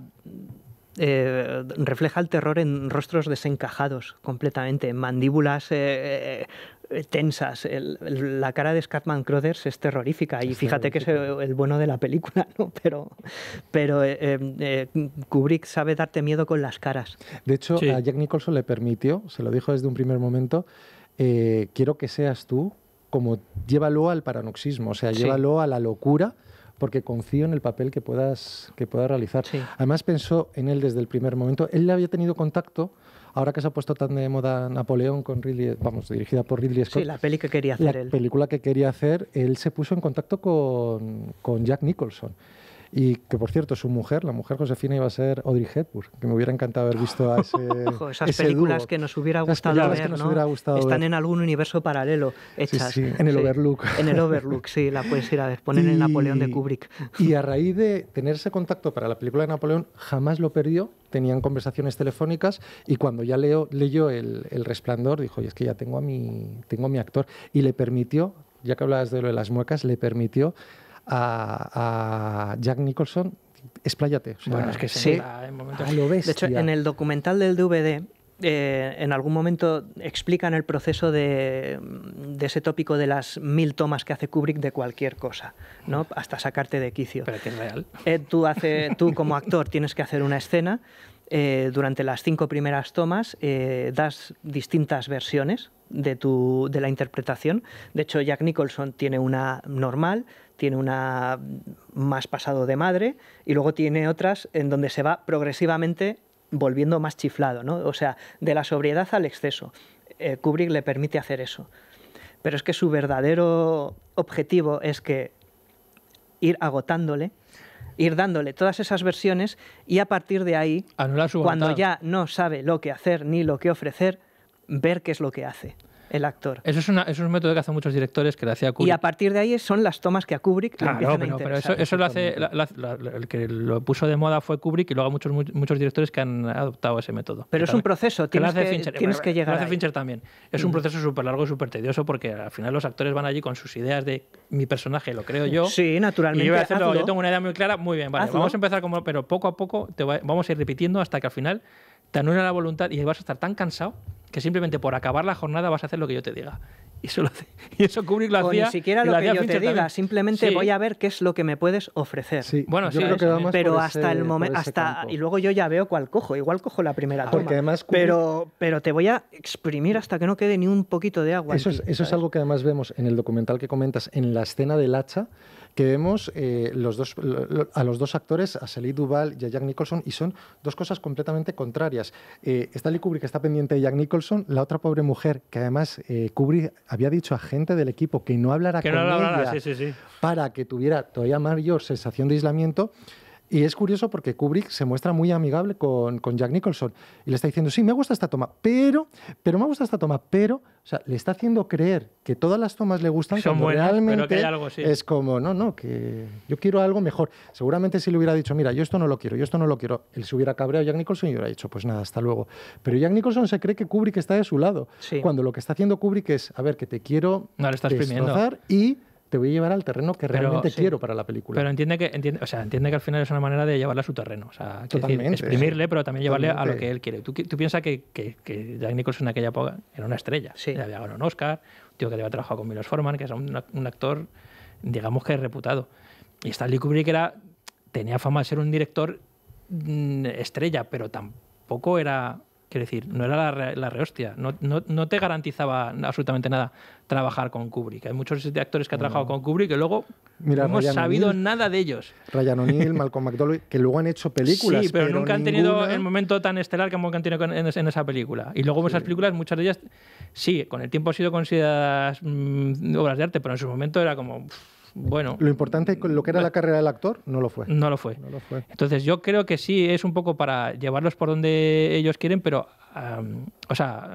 sacarlo muchas, quiero decir, anularlos para sacar alguna cosilla, pero sobre todo llevarlos a su terreno. Yo creo que Kubrick, sinceramente, creo que tiene bastante claro qué es lo que quiere.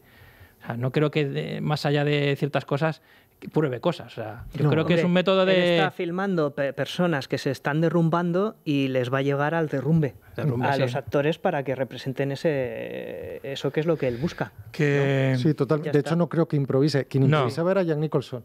Que, por ejemplo, el Here's Johnny se lo... Here's Johnny de Johnny Carson. Una de las múltiples improvisaciones de las 1000 tomas de Jack Nicholson que le encantó a Kubrick y dijo, venga, esto lo ponemos. Hay muchas cosas que de Jack Nicholson que evidentemente no están sobre el papel. O sea, no están en el guión. Pero Kubrick lo quiere.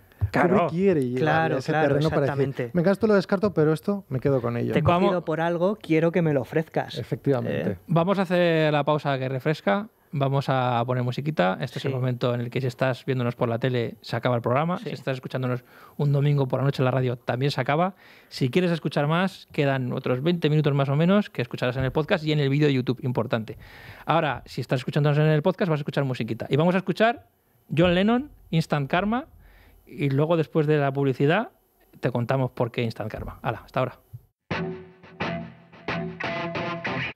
Bueno, pues hemos escuchado Instant Karma de John Lennon porque esta canción de alguna manera inspiró a Stephen King a escribir el libro. Hay un momento de la canción que dice We all shine on y esa frase se le quedó como esto de que todos brillamos. ¿Esto qué significa? Shining, ¿no? Y a partir de ahí se le vino la idea del resplandor. Fue una de las múltiples cosas que hemos contado en el... Como el famoso pianista Shine McShine, que decía como el Simpson.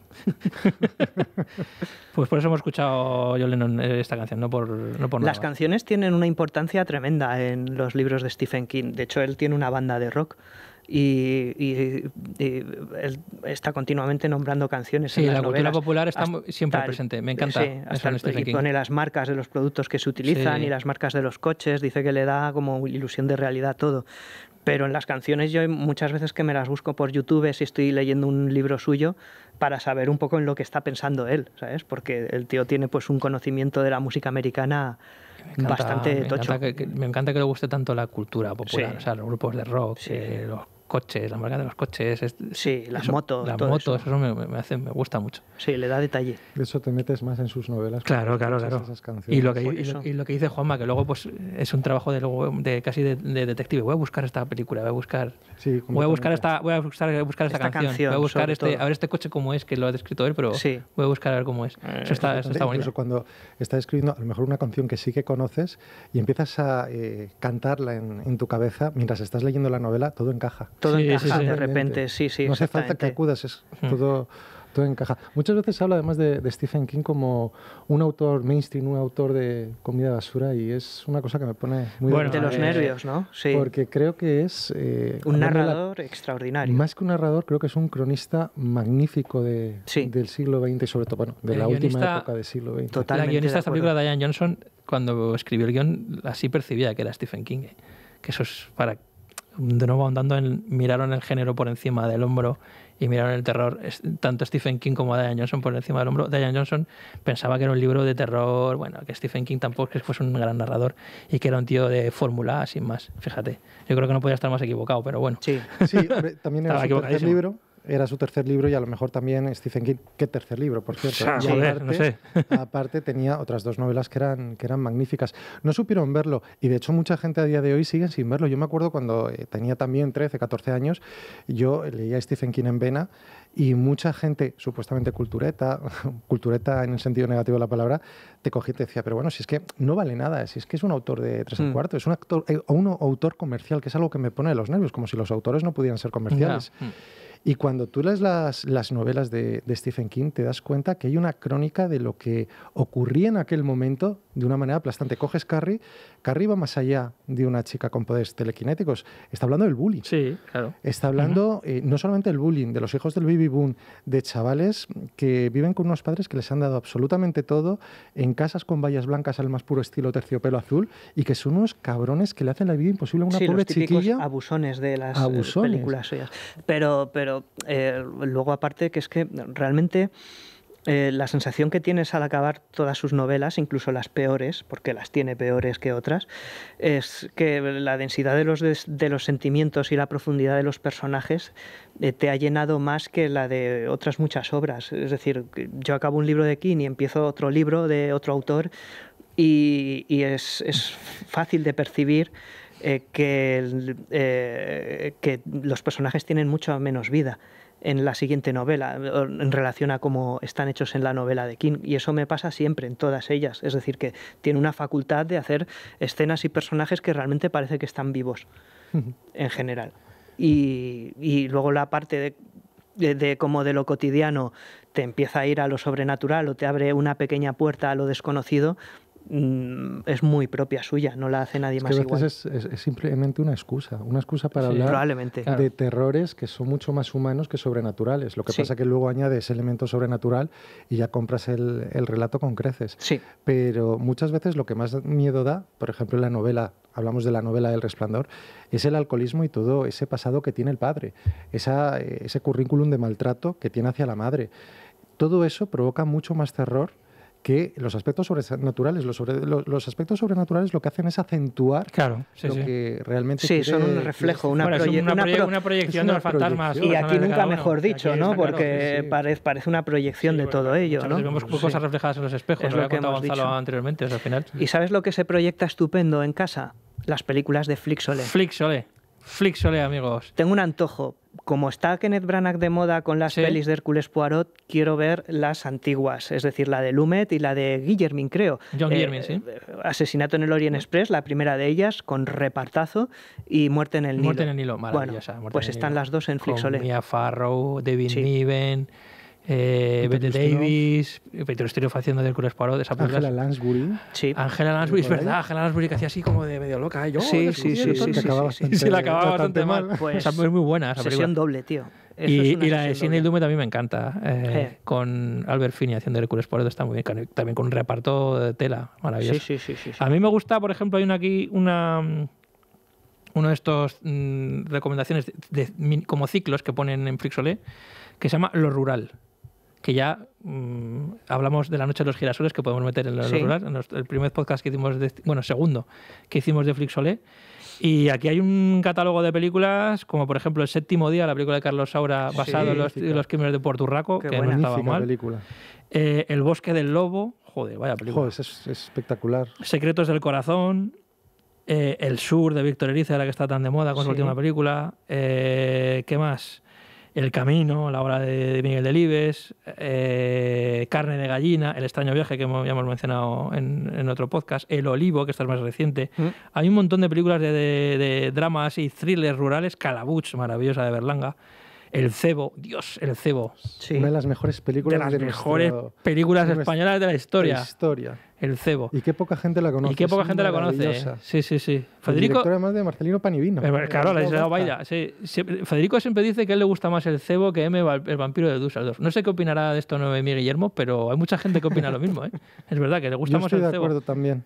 Que luego, no sé si os acordáis, que hizo una versión Sean Penn, El Juramento, con Jack Nicholson de protagonista. Y Robin Wright, que y Robin Wright, era pareja. Sí. Más flojita, mucho más flojita. Bastante más flojita, sí. Pues eso, hay un montón de catálogos en Flixolé por, yo qué sé, muchas veces que no sabes, estás navegando y dices, a ver, que ya no solo géneros, sino temáticas como muy particulares. Carretera y Manta, por ejemplo. Me encanta. Carretera y Manta. El viaje a ninguna parte. Cine de la transición. Brujas. La carretera, la de John Hillcoat de la adaptación de la novela, que es una película maravillosa. Y la sección Dos Rombos, naturalmente. Sí. Ojo, hay cositas de Jesús Franco. Con el Manuel 2, el Manuel 3. Hay, de verdad, o sea, es una maravilla todo lo que hay. La Frígida y la Viciosa. Favoritos. favoritos ya, ahora mismo. Mira, Thriller, Crónica Sentimental en rojo, 88, 10 negritos. Había una versión de 10 negritos española, una coproducción de estas que se hacía muy loca también. Un buen hombre, las viudas de los jueves, la caja 507. Ojo a esta película de Urbizu, que es espectacular. Beltenebros, de esta de Pilar Miró. Dispara. Esta la de... Espera, ¿Dispara? Sí, esta es la de Carlos Saura con Antonio Banderas, sí. ¿Qué más? Hay un montón de películas. Al final del túnel, Hotel Danubio. Vicenteta, estate quieta. Vicenteta, estate quieta. Esa película tengo que reconocer que yo la he visto. Luego las de Calparsoro, Guerreros, Asfalto, esas películas también están en Flixolé. Vicenteta, estate quieta. Sí. Y las, joder, te digo, las películas de Jess Frank, así verderonas. Serán, ¿eh? Joder, sí. Qué fantasía. Bueno. Y Usovia Films. No salgo de casa. Hasta Navidad. Flixolé, te pones hasta... No acabas la vida viendo películas de Flixolé. Te falta otra para terminarlo. Bueno, pues eso, Flixolé, la mejor plataforma de cine español. Y en español, más de 4.000 títulos, 3,99 o 4,99, ya no me acuerdo, 3,99 era, ¿no? 3,99. Al mes y 14 días gratis de prueba. O sea, maravilla. Estás tardando en meteros en Flixolé. Sí. Continuamos con El Resplandor. Vuelta de tuerca. Después de lo de Vicenteta, estate quieta, no puedo cambiar el chip. Lo Solamente siento. tengo la proyección. Hablad vosotros. Es complicado. Bueno, hacemos un Classics o un Grandes del Cine. ¿Vuestro momento favorito del Resplandor? ¿Cuál es la escena que recordáis que más os gusta o que más os inquieta o yo qué sé? Ostras, complicado. Jodido, elegir una escena del Resplandor. Fíjate que tenía preparado un montón de apuntes, pero esto no me lo esperaba. Pues me voy a quedar con la secuencia que hemos comentado del momento en que Jack abandona la habitación familiar, porque en ese momento me di cuenta de que no podía soportar la tensión que tenía la película. Ese momento fue como... Ahí se aúna todo.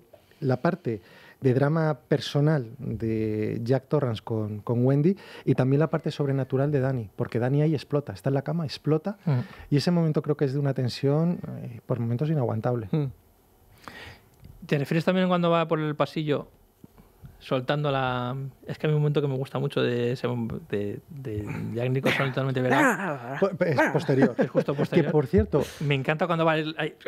Como muchas veces, que es lo típico que nos pasa muchas veces a todos, que eso me encanta, que es cuando tienes un enfrentamiento con alguien o a un enfrentamiento, entonces hay cosas que tenías que haber dicho que no dices. Sí, y a los 5 minutos se te ocurre, ¿no? A los 5 minutos lo sueltas todo y sueltas toda la frase perfecta que hubiera acabado con la discusión. Y sueltas toda la mierda que tienes. Yo creo que hay ese momento... Jack Nicholson, el personaje de Jack Torrance, lo expresa perfectamente. La frustración que está... Todo lo que la mala energía que tiene guardada la está soltando en ese momento, en ese trayecto hacia el bar, que es fundamental en el momento en que él prueba el alcohol por primera vez, que es cuando ya se desata todo de verdad, cuando se toma el bourbon. Ese momento es posterior al que comento yo, y hay un momento, hablando de la sutileza de Kubrick, que cuando abandona la habitación tiene que pasar por el pasillo que está la habitación de Dani y mira la habitación de Dani con una cara de odio de tú eres el siguiente, ahora porque estás dormido, que si no... Y luego otra cosa muy divertida de cómo el hotel es capaz de meterse en tu cabeza y leer tus obsesiones y las cosas que te gustan. Obviamente eso es un matrimonio que no está bien avenido y obviamente este hombre se fija en otras mujeres. Hay un momento cuando están en el principio del hotel que se están despidiendo de la gente que trabaja en el hotel, que hay dos camaradas que se van, se despiden hasta luego, señor no sé qué, no me acuerdo cómo se llama el director del hotel. Ullman. Y entonces él se giran las chicas y Jack Torrance se queda un poquito retrasado y las mira directamente. De hecho, se iba a meter en la habitación y hace las mira. Eso enlaza directamente con el engaño de la habitación 237. Efectivamente, ¿qué es lo primero que ve el primer fantasma que ve en la película? Una tía desnuda que sale de la bañera. Sí. El hotel sabe perfectamente cómo tentar a Jack Torrance, sabe que terrorífica escena, una mujer altísima con unas piernas muy largas, da la impresión de que desde la otra esquina del baño va a llegar. Sí, te puede coger, ¿sabes? Es terrorífica. Y cómo gira ese cuerpo de esa señora mayor ahí, putrefacto ahí, con esa sonrisa. Que se fija además en el espejo, volvemos al tema de los no lo ves reflejado en el espejo, sí, es verdad. Sí, cierto. Pues, es que es difícil, pero a mí me gusta mucho el momento que tiene con el señor Halloran en la cocina, donde se explican de alguna manera todo. me parece que está... Es de los pocos momentos en los que hay cierta ternura en la película de Kubrick, en el que el momento de Halloran sí que se parece a un personaje de Stephen King. Y él le dice un poco de dónde viene este don, qué es lo que se hace con él, cómo lo vivió él, y las recomendaciones que le da, no meterse en esta habitación. Es el único manual de instrucciones. Le da una pequeña manual de instrucciones a Danny para que él sepa lo que le viene encima. De todas formas, tenemos que hablar un poquito de la habitación en Florida de Halloran. Me lo estaba guardando para el final. Es un cachondo el señor Halloran. Es un guarrete, ¿eh? Seguro que ve la sección esa de Flixol, ¿eh? La tiene ahí de favoritos todo. Sí. Además, el tío está viviendo en Florida, tranquilamente, todo el pan chingado. Y en un zoom, claro, poquito a poco vemos que pasamos de la televisión, donde vemos Tarantino diría, I am Halloran and I here to fuck. Sí, totalmente, vamos. Y nos enseña cómo hay pues que en Florida hace mucho calor y en Colorado pues están con unas tormentas terribles. El zoom, que en la película utilizan muchísimos zooms, que es algo que siempre se denostan mucho los zooms, pero los utiliza de manera muy elegante, muy despacito. Vamos abriendo hasta que vemos poco a poco, salimos de la pantalla de la tele y vemos encima de la tele un cuadro enorme de una negra con un pelo de afro espectacular en pelotas. Y luego al otro lado otra. Pasamos a la cara del señor Halloran y igual, otro zoom hasta que vemos otra señora espectacular con el pelo afro en pelotas. O sea, de hecho, idea que arrojo, idea para un grupo musical indie, la habitación del señor Halloran. O sea, eso me parece titulazo, tío. Voy a contar una cosa que me pasa siempre. ¿Sabes el chiste este terrible de no es lo mismo unas bolas negras que una negra en bolas? Es típico, no es lo mismo una bola negra que una negra en bolas. Pues cada vez que dicen negra en bolas me acuerdo de los cuadros del señor Halloran. Lo mismo que dos tazas de té que dos tetazas, ese tipo de chorradas, pues igual. Sí. Ahí tiene el resplandor. El resplandor. Que nos acusan de plagio. Es verdad. Ostras, llevamos diciendo el resplandor todo el rato. Tenemos que haber dicho el resplandor. El resplandor. El resplandor. ¿Que tu momento, Juanma, cuál es? Pues Danny frente a la habitación. Y ese plano mirando hacia atrás, la puerta entreabierta, la llave colgando, que hay dentro de la habitación 237. Eso es puro terror, tío, para mí. Es muy Barba Azul, es muy cuento ese momento, sí, es el de terror puro y duro, ¿no? Es muy convencional, ¿no? Quiere decir, ahí Kubrick está jugando a ser un director de terror, de verdad, que hay otro lado de eso que no te acabo de mostrar, ¿no? Pero es un momento puro y visceral de terror. Y como utiliza, por ejemplo, las hermanas, las gemelas, que en el libro no son gemelas, pero aquí las hace gemelas para que sea más inquietante, para que sea visualmente más inquietante, para que actúen además como una sola entidad, se mueven a la vez, se giran a la vez. Se besan a la vez. Él no tuvo la idea, la tuvo su asesor, el asesor que además le descubrió a Danny Lloyd, que vio una fotografía antigua de dos gemelas, de una fotógrafa muy reconocida. Sí, cierto. Y dijo, oye, Kubrick, ¿por qué no hacemos que sean gemelas? A Kubrick le encantó la idea y decidió hacerlo. Más inquietante. Muchísimo más inquietante, además bestias igual, todo igual. Y cuando dices lo de que, pues eso, Kubrick, ¿no? Con el manejo del terror, sí que es verdad que lo ve con cierto recelo, pero muchas de sus películas luego siempre son impreso. Sumamente terroríficas. Yo, a lo mejor esto es un poco... Hostia, en Whiteside hay momentos... Es que eso iba a decir... Va a generar debate, pero yo siempre digo que Kubrick tiene dos películas de terror. Una sobrenatural y otra humana, como es WhatsApp, que es un descenso a los infiernos a través de un tío que se ha imaginado una infidelidad de su mujer. Hecho, es terrorífico. Una asociación que he hecho yo recientemente, Pablo Larraín, una de sus influencias básicas en la puesta en escena al crear estas escenas totalmente simétricas con un punto de fuga es Kubrick. Y Pablo Larraín ha hecho terror. La última que ha hecho es una versión de Drácula con Pinochet, la del Conde, y ha hecho la historia de Lizzie de Stephen King y ha hecho algunas más y de hecho es que los planos que ves en muchas películas suyas, en sus biopics mismamente son, quiero decir, la que hizo Spencer es muy resplandor, sobre todo cuando ella está sola en la mansión, exactamente, que para mí es lo mejor de la película. es puro Stanley Kubrick. La Sí. Rain es muy Stanley Kubrick, además Sí. lo trata todo con una frialdad también, no solo estéticamente, efectivamente con los planos simétricos, con el poner el personaje justo en el medio del plano, con esos puntos de fuga, luego lo cuenta todo con una frialdad, una distancia también que acojona, ¿eh? Es un poco Jackie sobre Kubrick. todo. Jackie es súper fría la película, vamos, con esa mujer. De hecho, sientes lo que sientes hacia Shelley Duvall en la película. Puedes tratar mejor a este personaje Sí. porque la pobre acaba de perder a su Acaba de marido. perder a su marido, y la ves desde la distancia. La han matado delante de ella, Que tiene el vestido que todo tiene el vestido todo ensangrentado y la Sí, muestra con y una la de frialdad. Diana básicamente es vamos a putear a esta mujer Sí, durante toda la película, ¿no? Que de hecho se insinúa Sí. cómo pudo acabar esta mujer. O sea, Sí.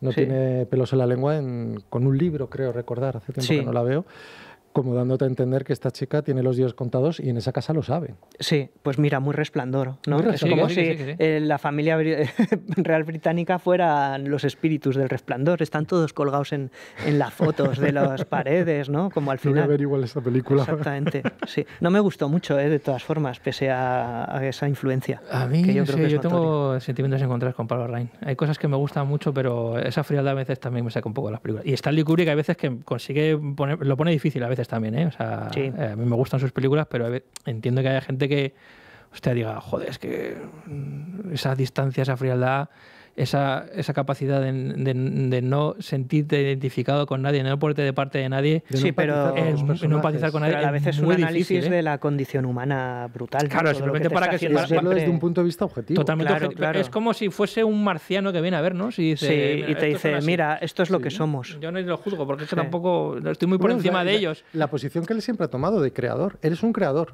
en el sentido amplio de la palabra y como creador deja a sus personajes a libre albedrío. Vosotros hacer lo que consideréis, que yo lo único que voy a hacer es observar y poner la cámara. Sí, sí. Pero vamos, en la chaqueta metálica hay momentos que dices, joder. La única película que me parece que sí que se pone un poquito más sentimental y coge cariño de verdad a un personaje es en Barry Lyndon, fíjate. Yo creo que el final de Barry Lyndon sí que muestra cariño y ternura hacia el personaje de Ryan O'Neill. Cuando él se va totalmente destrozado, yo creo que Kubrick sí que sufre por ese Quizá en las personaje. de Kirk Douglas, En otras eso películas, te iba a decir. Senderos Para mí y Senderos de Gloria, Espartaco pero todavía no era secuela- lo que serie. pasa es que Senderos de Gloria Sí. y Atraco perfecto. Está más y pendiente esas del películas drama todavía no son humano, 100% Sí. kubrickianas. No son había una asociación, había un estilo había un estilo, pero y un lo que es la compromiso con la temática productora. y eso que Senderos de Gloria, aunque tiene su momento tan emotivo al final, también es una película muy fría, muy Es que distante. yo, por ejemplo, Senderos de Gloria, también con los travelings que tienen lugar en las trincheras, sí que veo mucho a Kubrick. Sí que Sí. es cierto que se distancia cada vez más porque asume mucho más control de sus películas. Pero considerando que Senderos de Gloria es una película muy kubrickiana, creo que el momento final es el momento más tierno que hemos visto en la filmografía de Hombre, Kubrick, hasta tal punto- incluso más que en Barry Lyndon. Y bueno, y tiene cierto sentido porque al final está siendo su mujer la que sería su compañera de vida durante el resto de su vida.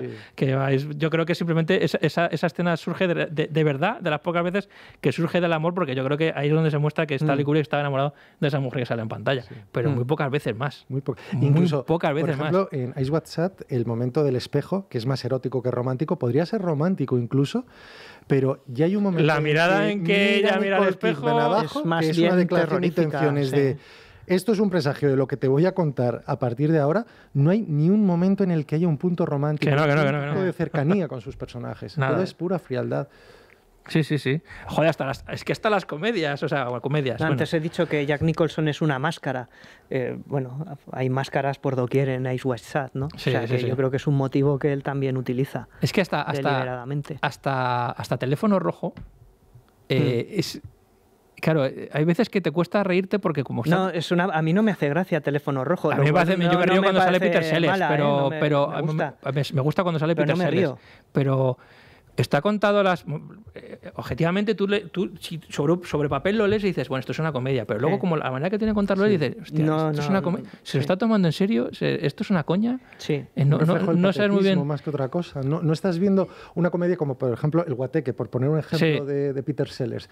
No lo ves en ningún momento. Incluso en Lolita, En Lolita, los momentos igual. cómicos de Peter Sellers, Lo mismo. no sabes si Y reírte dices, o ¿me río acojonarte. o porque no? Es porque este personaje me este está dando un personaje me miedo... está pintando. Pero claro, luego lo dice de una manera tan como es Peter Sellers, coño, es que es divertido, pero hostia, no... Hay algo que te impide entrar en un contacto de género con Kubrick. Le pasa con el terror y le pasa también con la comedia, incluso con el drama romántico. Los momentos de Barry Lyndon con Ryan O'Neal y Maria Berenson, creo que era la actriz, solo le interesa la estética. Pero el no personaje, le interesa sí, nada pero el más. personaje de Lyndon Barry consigue que te inspire en ciertos momentos ternura. Al principio, cuando dice, he perdido el pañuelo, me lo busca, y dice, no sé dónde está. Y el final, cuando una vez que el personaje de Lyndon Barry de Barry Lyndon, es que se llama Lyndon Barry la película, consigue ya su estatus y al final acaba totalmente destrozado, él cómo se va sin pierna, hecho una puta mierda. Ahí ves que, De hecho, que Kubrick le tiene cariño por ese personaje. En alguna biografía destacan que lo importante que era el ajedrez para Kubrick. Él era un jugador de ajedrez Sí, con jugaba. gusto De hecho, fotográfico. en los descansos de los Sí. rodajes jugaba al ajedrez. O sea, pues esa mentalidad, ¿no? Y esa brillantez al captar con imágenes, Muy ¿no? Porque él era calculadora. fotógrafo, fundamentalmente. Sí, ¿no? él empezó de fotógrafo, o sea, acabó en el instituto y empezó a ser fotógrafo en la revista Look. Tenía esos De hecho, dos tiene talentos. tiene una foto de la muerte de, no me acuerdo qué presidente era, no sé, que era como esa foto fue como muy emblemática de ver a un kiosquero hecho polvo vendiendo los periódicos donde se anunciaba la muerte del presidente del gobierno, el presidente de Estados Unidos. Y él tiene un montón de reportajes con un montón de gente muy importante cuando era fotógrafo para la revista Look. Ves a fotos de celebrities, de políticos y demás, fotografiados por Stanley Sí. Kubrick. Lo que pasa es que luego él se metió poco a poco con el mundo del cine, se interesó por la imagen en movimiento, hizo una especie de película casi semidocumental sobre boxeo y luego ya pues en todo lo que conocemos. Pero yo creo que ese rollo fotógrafo de reportero gráfico está Sí. en sus películas. Muy estilizado, porque la realidad no es tan estilizada como la muestra. Y esa forma de pensar Pero que requiere el sí ajedrez esa distancia también. de no inmiscuirse en el personaje al que estoy retratando. Sí. Es decir, yo estoy aquí para retratar una realidad, pero no para juzgarla. Eso lo muestro. Y ver eso los está ahí. acontecimientos como una partida de ajedrez también, ¿no? Sí, yo creo que Con lo ve. una mentalidad lo ve- analítica, lo ve pensativa, como el personaje. estoy observando aquí. Sí, como el personaje de Jack Torrance ¿sabes? mirando Pero no el laberinto. pero Eso no sí, pienso para mí que esa es la siente las definición. fichas, ¿no? Sí, No sé. es la definición del cine de Kubrick. Lo decía para la película, pero también me sirve para las demás películas de Stanley Kubrick.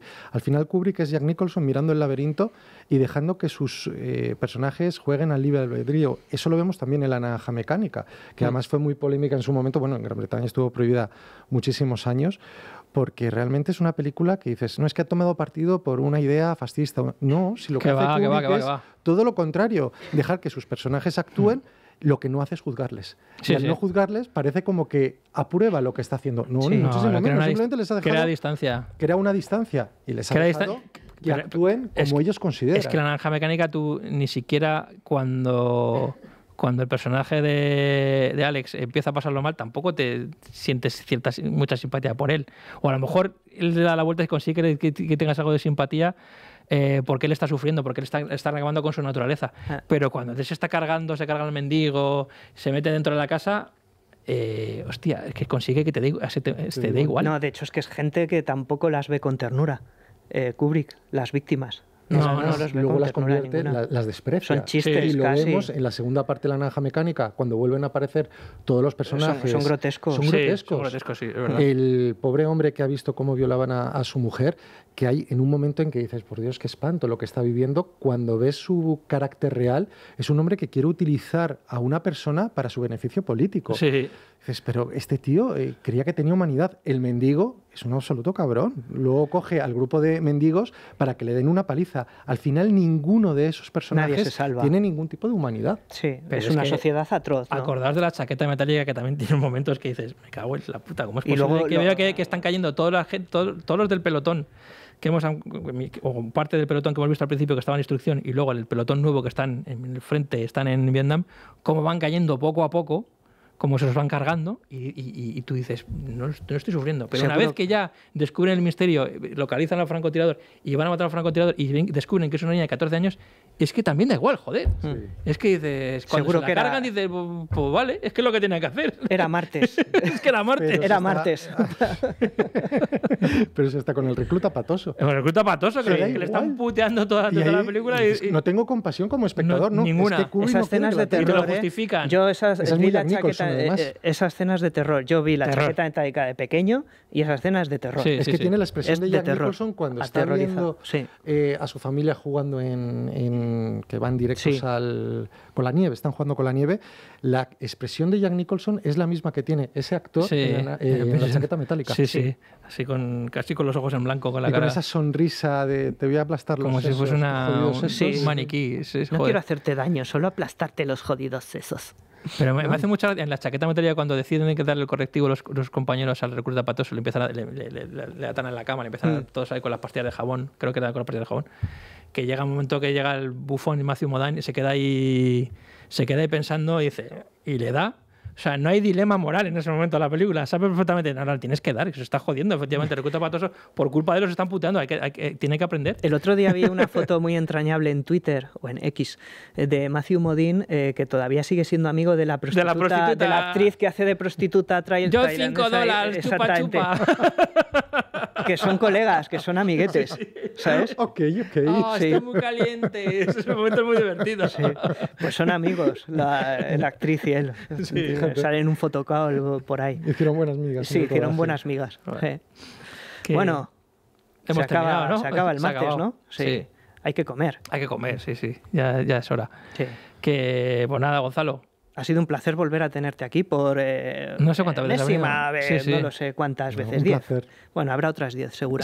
Somos jóvenes promesas. Tenemos todo el tiempo mucho tiempo por delante. Por Dios. Por ahora, Gonzalo, la próxima por la que tú elijas, como esta vez. O sea, la que tú te apetece venir a hablar de...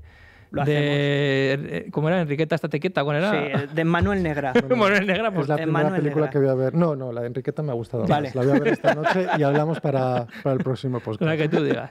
Que nos vamos con justo todo lo contrario de lo que hemos hablado de los personajes de Kubrick, ¿no? Los personajes de Kubrick son todos menos shiny.